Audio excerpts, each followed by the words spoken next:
ఉంది, మిగతా చట్టాలు ఉన్నాయి. ఆ చట్టాల పరిధిలో కరెక్ట్ గా ఏమంటారు నిష్పక్షపాతంగా ఎంక్వైరీ జరగాలి. ఆ తర్వాత బేసింగ్ ఆన్ ఛార్జ్ షీట్ కోర్టులో ట్రయల్స్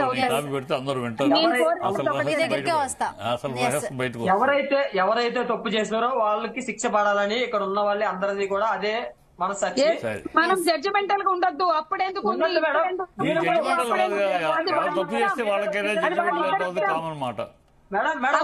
జడ్జిమెంటల్ గా ఉండొద్దండి, అప్పుడెందుకు ఉంది మధ్యలో ఎందుకు? మొదటి నుంచి కూడా చిట్టిబాబు గారు చెప్తూనే ఉన్నారు ఒక హస్తం ఉంది ఇదంతా కూడా నడిపించడానికి. సంధ్య గారు అది మన ఇష్టమా? పెళ్లి చేసుకున్న వాళ్ళు విడిపోయారు. నేనేమంటున్నా అంటే మనం జడ్జిమెంటల్ గా ఉండక్కర్లా. ఎందుకు మళ్ళీ విడిపోయారు, ఎందుకు మళ్ళీ విడిపోయారు మనం అననట్లే. ఎందుకు ఇప్పుడు విడిపోయారు, ఇప్పుడు ఎందుకు విడిపోయారు అనడానికి లేదు. జడ్జిమెంటల్ గా ఉండద్దు అంటూనే మళ్ళీ అమ్మాయి సైడ్ లీన్ అవుతూ మాట్లాడుతున్నారు. విడిపోయినాక ఇంటికి వెళ్ళాడు, హరాస్ చేయడం తప్పు కాదు అని చెప్తున్నారు మేడం. విడిపోయినాక హరాస్మెంట్ లేదు, విడిపోయినాక హరాస్మెంట్ లేదు. ఇది విడిపోయినాక వాళ్ళు విడిపోయారు, గొడవ పడ్డారు. లవర్స్ ఫైట్ వాళ్ళ ఆ టేప్ ఆవిడ విన్నది కూడా లవర్స్ ఫైట్. లవర్స్ లో పోట్లాడుకుంటారు, తిట్టుకుంటారమ్మా. ఇద్దరు లవర్స్ లో తిట్టుకోరు, లవర్స్ లో తిట్టుకోరు. అది తీసుకొచ్చి వాళ్ళు చూపిస్తే ఎట్లా? ఓకే సత్యం గారు రైట్. Okay right. చిట్టిబాబు గారు మొదటి నుంచి కూడా డిబేట్ స్టార్ట్ కూడా చెప్తూ ఉన్నారు. ఇంటికి వెళ్ళారు అంటున్నారు కదా. ఇప్పుడు సృష్టి గారు ఎవరైతే ఉన్నారో ఆవిడ ఇంటికి వెళ్ళి డోర్ చెప్పాలి. మీరు ఆమె పేరు వాడకూడదండి చట్టం ప్రకారం. అందరికీ చట్టంలో ఎక్కడ తన పేరు కదా పేరు వాడకూడదు. సంజయ్ గారు అమ్మ, సంజయ్ చెల్లెమ్మ ఒక 2 నిమిషాలు ఉంటే నేను ఇంకొక విషయం చెప్తానమ్మా. ముఖ్యమైన రహస్యం చెప్తాను. దీని మొత్తానికి వెనకాల ఉన్న ఒక బిగ్ హ్యాండ్ ఏంటి, ఆ డ్రామా ఏంటి చెప్తాను. కొంచెం ఒక 2 నిమిషాలమ్మా విను. నువ్వు కూడా దాని మీద ఆలోచించి చెప్తాను. ఇప్పుడు ఆలోచిస్తామండి, వాస్తవాలు ఏమైనా మేము ఆలోచిస్తాం, స్వీకరిస్తాం. చట్టంకి లోబడి న్యాయాన్యాయాలు పరిష్కారం కావాలి. అది ఒకటే చెప్తున్నాం. ఉండొద్దు.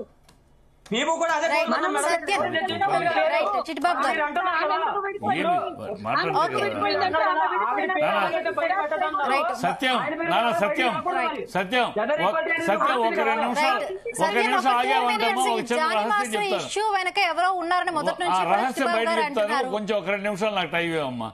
ఎవరున్నా చట్టంలోకి రారండి. ఆమె వద్దు అనుకున్నాక, లేదా ఆమె విడిపోయినాక, లేదా ఆయనతో డిటాచ్ అయినాక ఫోర్స్ చేసే రైట్ లేదు, కొట్టే రైట్ లేదు. ఓకే అమ్మా, అమ్మాయిదే కరెక్ట్, ఇన్ సైడ్ రాంగ్ ఉన్నాయి. ఓకే, మనం చర్చిద్దాం. నేను అనలేదండి, మీకు ఎందుకు అర్థం కాదు? అన్ని లాజిక్ అమ్మాయి మాట్లాడుతూ నేను అనలేదంటారేంటమ్మా? మళ్ళీ మీ లాజిక్ అన్ని అమ్మాయి ఉన్నాయి. లాజిక్ అన్ని అమ్మాయి తరపున వస్తున్నాయి. మీ కూతురైనా ఎవరి కూతురైనా ఫోర్స్ చేయకూడదు అంటున్నా. మొత్తం జనరల్ ఉపమానాలు పడికట్టు పదాలు కాదమ్మా. పడికట్టు పదాలు జనరల్ ఉపమానాలతో కాదు విషయం. పడికట్టు పదాలు జనరల్ ఉపమానాలు ఎవరైనా, ఏ తల్లి అయినా, ఏ చెల్లి అయినా ఈ మాటలు కాదు. కాదంటే నాకు దక్కను, నువ్వు ఎవరికి దక్కనియ్యమని అనకూడదు. పగతీరాలో సినిమాలో ఇప్పుడు ఆయన చెప్పారండి. ఇప్పుడమ్మా అసలు విషయం ఇవన్నీ కాదమ్మా. ఇవన్నీ పైకి కనపడుతున్న విషయాలు. ఇవన్నీ వీళ్ళందరూ బాణాలు ఉపయోగిస్తున్నారు. ఎవరు ఉపయోగిస్తున్నారు? వెనకాల ఒక దృఢమైన శక్తి ఉంది. ఆ శక్తి ఏంటో మీరే అర్థం చేసుకుంటారు. నేను మొత్తం చెప్పిన ఆ శక్తి ఎవరు, ఎందుకంటే ఇక్కడ చూడండి వరుసగా మీరు ఏం చేసిన ఒక కదిలిస్తున్న వేర్లు, ఏం చేసిన బాణాలు ఎటు. జానీ మాస్టర్, పవన్ కళ్యాణ్ మనిషి. నెక్స్ట్ ఆయుధం ఏం పెట్టింది త్రివిక్రమ్ అనే ఆయన పవన్ కళ్యాణ్ మనిషి. నెక్స్ట్ హరిశంకర్, నెక్స్ట్ అది. ఇట్లా ఏం చేస్తున్న ఆర్డర్లో వస్తున్న ఏం చేస్తున్న ఈ ఆయుధాలన్నీ, ఈ వేర్లన్నీ కూడా ఎక్కడికి వెళ్తున్నాయి? ఆ వేర్లు పవన్ కళ్యాణ్ దగ్గరికి వెళ్తాయి. పవన్ కళ్యాణ్ మనుషులు. ఈ పవన్ కళ్యాణ్ అనే మనిషిని బదనాం చేయాలి. ఈ ఎయిమ్ ఇక్కడ పవన్ కళ్యాణ్ మనిషి బదనాం అవ్వాలి. పవన్ కళ్యాణ్ మనిషి ఎదుగుతూ పోతున్నాడు. 2029 ఎన్నికలు వచ్చేటప్పటికి పవన్ కళ్యాణ్ కూటమి తరపున ముఖ్యమంత్రి క్యాండిడేట్ అవుతాడు. ఎందుకంటే చంద్రబాబు 80 ఏళ్లు తన రాజకీయాలకు దూరం కూడా తనక జనంలోనూ జనసేనకుల్లోనూ ఇక 2029 మందే రాజ్యం మనమే సీఎం క్యాండిడేట్ అనే నమ్మకంతో వాళ్ళు వెళ్తున్నారు. ఇక్కడ చంద్రబాబుకు అది గిట్టని విషయం. చంద్రబాబుకి ఎందుకు తన కొడుకుని ఏ తండ్రి తప్పులు ఏదంటే తన కొడుకుని తీసుకెళ్లాలి. తన కొడుకుని తీసుకెళ్లాలంటే ఇప్పుడు పవన్ కళ్యాణ్ ఉన్న పొజిషన్లో పవన్ కళ్యాణ్ దాటుకుని కొడుకుని తీసుకెళ్లాలంటే అనేక రకమైన ఇబ్బందులు వస్తాయి. అందుకని లోపాయిగారిగా చంద్రబాబు రాజకీయం ఎలా ఉంటుందంటే పెదాలతో పలకరిస్తూ ఉంటే కనుబొమ్మలు వెక్కిరిస్తూ ఉంటాయి. అతను రాజకీయంగా పవన్ కళ్యాణ్ పొగుడుతూ పవన్ కళ్యాణ్ గొప్ప పవన్ కళ్యాణ్ అది పొగుడుతూ వెనకాల ఇలాంటి ట్రాక్. సో దట్ ఈ ఒకళ్ళు ఇద్దరు ముగ్గురు నలుగురు ఇంకో ముగ్గురు రాజకీయంలోంచి పవన్ కళ్యాణ్ దగ్గర వాళ్ళని మొత్తం వీళ్ళందరినీ ఇట్లా ఏదో ఒక ట్రాక్ లో ఇరికిచ్చి వాళ్ళని తీసుకెళ్లి ఫైనల్ ఇవన్నీ ఎక్కడికి వెళ్తే Pawan Kalyan. So Pawan Kalyan and group వినమ్మా పూర్తిగా చెప్తా. పవన్ కళ్యాణ్ అండ్ గ్రూప్ మొత్తం కూడా ఒక దుష్టభూయిష్టమైన అమ్మాయిల విషయంలో అసభ్యంగా ప్రవర్తించే గ్యాంగ్ వీళ్ళు. పవన్ కళ్యాణ్ కూడా అంతే. మొదటి పెళ్లి అయినాక రెండో పెళ్లి చేసుకోకుండానే విడాకులు ఇవ్వకుండానే రెండో పెళ్లి కడుపు చేశాడు అమ్మాయికి. ఇలాంటి బాపత్తు వీళ్ళందరూ అని ఒక బ్యాడ్ నేమ్ తీసుకొస్తే ఈ బ్యాడ్ నేమ్ తీసుకుని పవన్ కళ్యాణ్ యొక్క మసక మారితే పవన్ కళ్యాణ్ విషయం ప్రజల్లో మసక మారితే అప్పుడు తన కొడుకును ముందుకు తీసుకెళ్లొచ్చు. తన కొడుకుని ముందుకు తీసుకెళ్లాలి. ఇది దుష్ట కార్యక్రమం. ఇప్పుడే ఎందుకు మొదలెట్టారు? మేము చంద్రబాబు స్ట్రాటజీ ఏంటంటే ఇవాళ మొదలెడితే ఈ నింద ఎవరి మీదకి వెళ్తుంది? వైసీపీ మీదకి వెళ్తుంది. వైసీపీ మీదకి నింద వెళ్తుంది. ఫలితం తనకు దక్కుద్ది. ఇప్పుడే మొదలెడతాడు ఆయన. 27 నాడు మొదలెట్టాడు. 27 దాకా వీళ్ళ మనందరూ ఎదురు చూస్తాం. 27, 29 కదా ఎన్నికలు. 27లో మనం స్కీమ్ వేద్దాం అనుకుంటాం. ఆయన చంద్రబాబు అదే మనకి చంద్రబాబు తేడా. చంద్రబాబు ఇవాళ కదిలిస్తున్నాడు. అలా మంచిగా ఉంటున్నప్పుడే కదిలిస్తూ తన కొడుకును ముందు తీసి పవన్ కళ్యాణ్ అలా దిగవార్చడానికి అతను మసకబారట అతని మీద ఇలాంటి అమ్మాయిల విషయాల్లో ఆరోపణలు అతని మనుషులు ఇలాంటి వాళ్ళు ప్రజల్లో ఒకరి తర్వాత వస్తే ఆటోమేటిక్ ప్రజల్లో ఇదేంటి అందరూ పవన్ కళ్యాణ్ మనుషులు అందరూ ఇలాంటి వెళ్ళానా అని ఒక ఏహే భావం వస్తుంది. అది కలిగించినప్పుడు అతను పక్కా ట్రాప్ వేస్తాడు. ఇది జరుగుతుంది. అందులో మొదటి అడుగు ఇది. పవన్ కళ్యాణ్ ని బదనాం చేయడానికి వేస్తున్న ఎత్తుగడలో వెనకాల నుండి ఉన్న హస్తం ఇది. దీని కారణాలు ఆధారాలు కొన్ని నా దగ్గర ఉన్నాయి. ఈ వాళ్ళ ఫోన్ డిస్కషన్లో ఏమిటి అని మాట్లాడుకున్న విషయాలు నా దగ్గర ఉన్నాయి. అది సమయం వచ్చినప్పుడు నేను రిలీజ్ చేస్తా. అవి ఉన్నాయి. అది చెప్పి ఉండబట్టే చెప్తున్నా. లేకపోతే ఇది అందరికీ ఆశ్చర్యం వేస్తే ఇప్పుడు ఎలా వినేవాళ్ళు కూడా ఇదేంటిది జానీ మాస్టర్కి దీనికి లింక్ ఏంటని. అదే చంద్రబాబు యొక్క రాజకీయం అంత క్షుద్ర రాజకీయం అంత గొప్పగా చేస్తాడు. ఎవరికి ఈ చేసేది కూడా చేతికి మట్టంటూ కూడా మరణం చేయగలిగిన మహత్తరమైన తెలివితేటలు ఉన్నవాడు. అందుకని ఇప్పుడు చేసేది ఎవరైనా అడగండి, మీరు ఎవరినైనా అడగండి, అది వైసీపీ వాళ్ళు. పవన్ కళ్యాణ్ భద్రాన్ని వైసీపీ చెప్తున్న ఒక వర్షన్ బాగా ఇంత ఇండస్ట్రీలోని చాలా వరకు చాలా కేసెస్ చాలా మంది ఇలా చెప్తూ వచ్చారు. కానీ ఫస్ట్ టైం ఈ అమ్మాయి కేసే ఇప్పుడు మనకు హైలైట్ అవుతుంది. సో 21 ఏళ్ల ఉన్న అమ్మాయికి ఇంత ధైర్యం ఉంటుందా? అందుకు ఎంతో అమ్మాయికి ధైర్యం లేదు. ఎవరో వెనకాల లేకపోతే ఇది పనిచేది. అమ్మాయి అంత తెలివితేటలు కలదు కూడా కాదు. తెలివితేటలు కలదైతే ఇంత దూరం ట్రావెల్ చేయదు. అమ్మాయి అంత కాదు. ఎవరో వెనకాలండి డ్రాఫ్ట్ చేయించి నడిపిస్తున్నారు. నువ్వు వెళ్ళు, నీకెందుకు మేము ఉన్నాం, నువ్వు క్యారియర్, నువ్వు వెళ్ళు.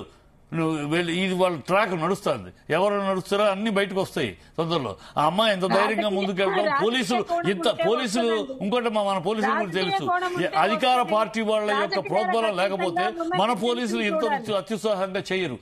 పోలీసులు వాళ్ళు ఇంత అత్యుత్సాహంతో చేస్తున్నారంటే ఇమీడియట్ గా పరిగెత్తి అరెస్ట్ చేసి నా సెక్షన్లు పెట్టి పోక్స్ పెట్టి చేస్తున్నారంటే ఇంత అత్యుత్సాహం పోలీసులు చూపిస్తారంటే వెనకాల బలం. వెనకాల లేకపోతే చేయరు. రాజకీయ కోణం ఉంటే తప్పనిసరిగా మీరు బయట పెట్టండి. రాజకీయాలకు అతీతంగా ఉమెన్ విక్టిమ్స్ ని చూడాలి. రాజకీయ కోణం ఉంది. 100% రాజకీయ కోణం ఉంది.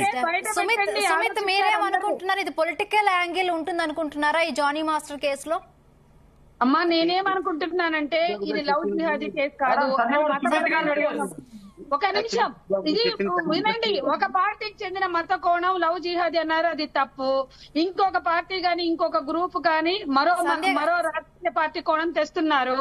రాజకీయాలకు అతీతంగా సుమిత్ ఏదో చెప్పబోతున్నారు. మేడం వస్తా మీ దగ్గరికి.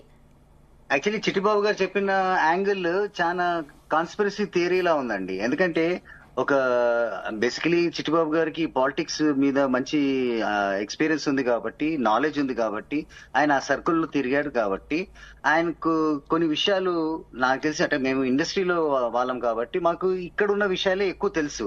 కానీ ఆయన గ్లోబలీ ఆయన అన్ని చోట్ల తిరుగుతున్నాడు కాబట్టి ఆయన చెప్పిన యాంగిల్లో కూడా ఒకసారి ఆలోచిస్తే it could be a conspiracy theory. ఎందుకంటే ఒక వ్యక్తి వెనకాల ఎంత స్ట్రాంగ్ రీజన్, స్ట్రాంగ్ సపోర్ట్ ఉంటే గానీ ఈ విధంగా జానీ మాస్టర్ ని అటాక్ చేయరు, టార్గెట్ చేయరు. కానీ మనకు ఇదంతా కుక్డ్ స్టోరీ లా అనిపిస్తుంది. But will just have to wait and see. అదే నేను నిరాధారముకైనా ఊహాజనితం కాదు, దాని దగ్గర కొన్ని నిర్దిష్టమైన ఆధారాలు, దాన్ని బట్టి ఆ డాట్స్ ని ఒక్కొక్క డాట్ ని కలిపితే ఇది కనపడుతుంది. ఆ చుక్కల్ని ఒక్కొక్క చుక్కలు కలిపితేనే కనపడుతుంది. ఇలా ఇవి ఊహాజనితమో ఏదో సరదాగా అనేమాట కాదు. There is a strong base for it, for what I'm telling it. అది త్వరలో అన్ని బయటకు వస్తాయి. ఎందుకంటే ఒకటే పోలీసులు ఇంత అత్యుత్సాహం, అందుట్లో అధికార పార్టీ పవన్ కళ్యాణ్ మనుషుల్ని అంత ఈజీగా మన పోలీసులు టప్పని వెళ్లరు, వెనకాల వేరే శక్తి లేకపోతే. మన పోలీసుల గురించి మనకు తెలుసు, అధికార పార్టీకి తొత్తులుగా ఉండే వ్యవస్థగానే చూస్తున్నాం మన ఎన్నాళ్ళు. ఇవాళ అలాంటిది అధికార పార్టీలో ఉన్న పవన్ తాలూకు మనుషుల్ని అంత పట ఏదో అంతర్జాతీయ నేరస్తుని పట్టుకుంటానికి పరిగెత్తాడు, గోవాకు పరిగెత్తి అక్కడ పోయి చేస్తున్నారంటే మీరు అర్థం చేసుకో, there is some power behind it. లేదా పోలీసులు అంత పరిగెత్తరు, పోలీసులు అంత ఈజీగా పరిగెత్తరు. అంటే నిజంగా ఆయన ఏ మిస్టేక్ చేయకపోతే అసలు తప్పించుకునే అవకాశం లేకుండా ఆయనే మాట్లాడుంటే ఇంత సమస్య అదే అక్కడ ఆయన వెళ్ళడానికి ఆయన మిస్గైడ్ చేశారు. నువ్వు నిన్ను తీసుకెళ్లి ఎంక్వైరీ పిలిచి తీసుకెళ్లి జైల్లో పెడేస్తారు అంటే ఆయన ఏమో అనుకుని ఢిల్లీకి వెళ్ళి, ఈ ఢిల్లీ హైకోర్టులో ఒక విషయం ఉంది, హైకోర్టులో గతంలో ఇలా పోస్కో కేసుకు కూడా బెయిల్ ఇచ్చారు. సో అందుకని బెయిల్ తీసుకుని వచ్చి వద్దాం, ఎవరో సలహా ఇచ్చారు న్యాయ నిపుణులు, ఆ బెయిల్ తీసుకుంటే నువ్వు బెయిల్ తీసుకున్నాక మాట్లాడచ్చు, లేకపోతే ఇప్పుడు మీడియా ముందు వచ్చి మాట్లాడుతూ వాళ్ళు వస్తారు, ఎంక్వైరీకి రండి అంటారు పోలీసులు. గతంలో ఒకసారి జానీ మాస్టర్కి అదే జరిగింది. ఎంక్వైరీకి జస్ట్ రండి ఎంక్వైరీకి అని ఈయన 15 మంది డాన్సర్స్ వెళ్తే ఎలాగానే జైలు పెట్టేశారు. సో అలాంటి రిస్క్ వద్దు, బెయిల్ తీసుకుని వెళ్దామని అతను ఎవరు రాంగ్ గైడెన్స్ ఇచ్చారు. అసలు ఆనాడు అబ్స్కాండ్ అవ్వకుండా నేరుగా వచ్చి మాట్లాడుంటే వేరుగా ఉండేది. దీని ఇంకో రకంగా పోలీసులు ఉండేది, రివర్స్ ఇల్లు ఉండాలి పోలీసుల మీద. అది ఆయనకు ధైర్యం లేకపోతే పక్కన సరిగ్గా చెప్పక ఎస్కేప్ మిస్ అయ్యాడు. అదే తప్పు అయింది. ఆ మిస్ చేయడం వల్ల, ఆయన మిస్సింగ్ అవడం వల్ల అందరూ అంటే తప్పు చేశాడేమో, అందుకనే మిస్ ఆఫ్ ట్రూత్ అయిపోయింది. ఆయన జనసేన పార్టీలో ఉన్నారు, పొలిటికల్ బ్యాక్గ్రౌండ్ అంత ఉంటుంది, ఆయనకి అంత మిస్ ఎందుకు ఎలా ధైర్యం కూడా ఉంటుంది కదా. మీరనే మాట్లాడే అంత ఉండి అతను అతని వెనకాల పోలీసులు పరిగెత్తారంటే ఇక్కడ బ్యాక్గ్రౌండ్, అతని మీద అంత బ్యాక్గ్రౌండ్ ఉండి అధికార పార్టీలో ఉండి డిప్యూటీ సీఎం గా ఉండి అతని మనుషులు బాగా ఎస్టాబ్లిష్ అయినాక ఆ పార్టీ మనిషిని అంత ఈజీగా వెళ్తారా? వెనకాల వేరే శక్తి లేకపోతే వెళ్తారా?